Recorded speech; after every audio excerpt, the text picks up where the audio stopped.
Have you ever heard of fermented mayonnaise? Well, you're in for a surprise. This is so tasty and just so good for you. It's just crazy.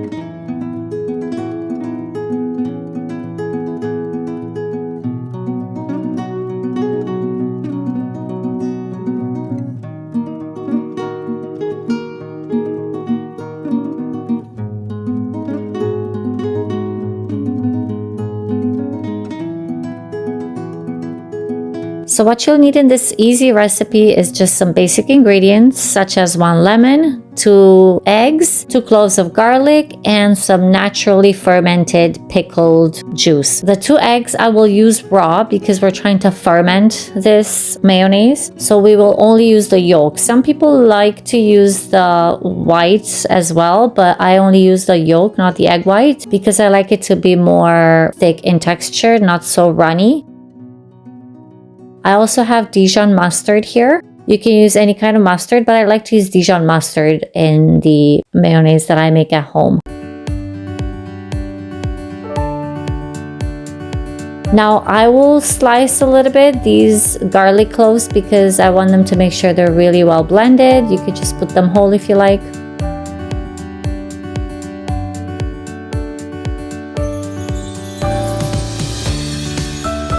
We're gonna use half a lemon.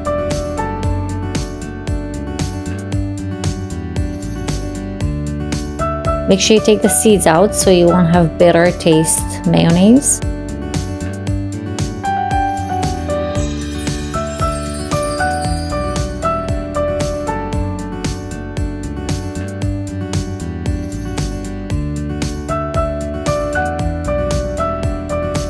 I'm using here half a teaspoon of Himalayan salt. Make sure it's not treated because the ferment will not start.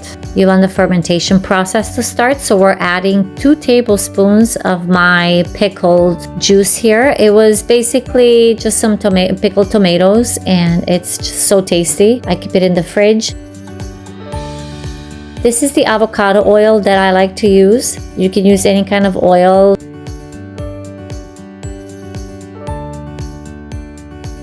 Some people choose to use extra virgin olive oil, but it's too strong for a mayonnaise, I believe. So I'm using 1 cup of avocado oil, and it has a nutty flavor. It's very tasty.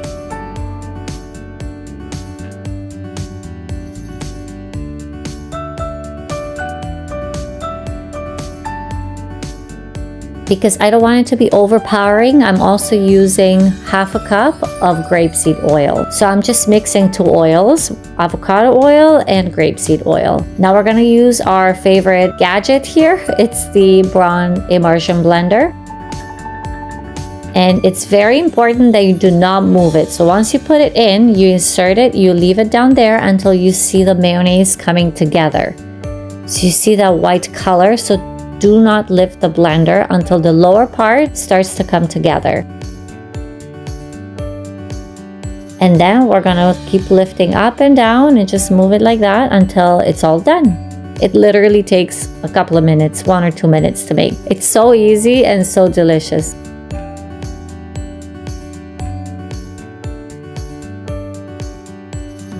And this is so much tastier than the store-bought mayonnaise. It's also fermented, so it's good for your gut. It's very good for your health. It has good oils in it. And of course, the benefits of lacto-fermentation. It's just out of this world.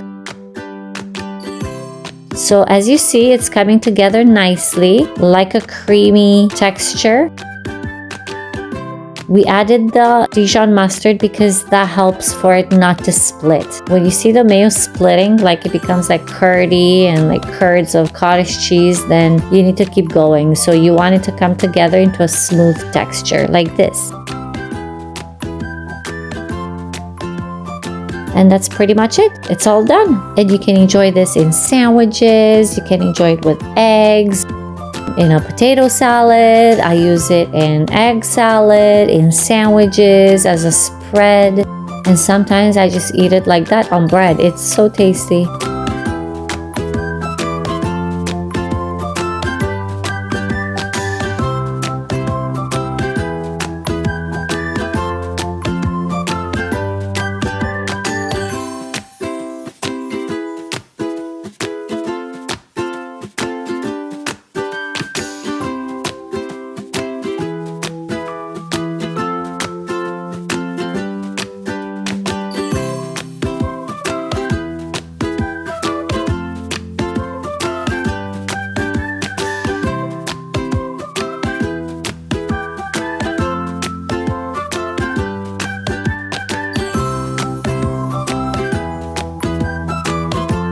Now what we're gonna do with this, we're just gonna put it in the fridge after a day or two. So we're gonna leave it on the countertop for about a day or two until it starts to ferment.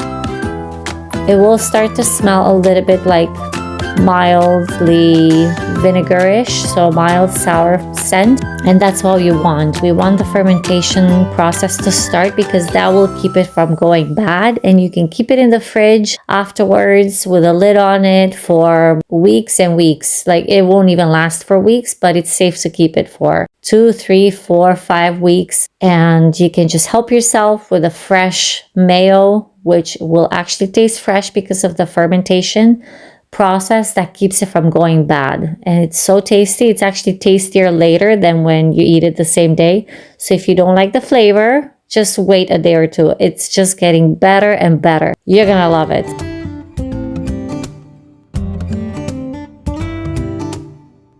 And of course, it's so delicious that I had to have a few tablespoons just like that. It's so good. Like, it's amazing.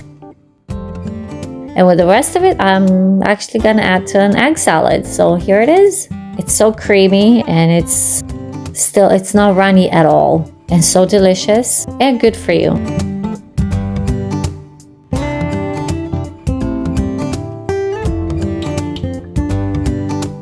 I hope you give it a try. It literally takes maybe 5 minutes to make, not even.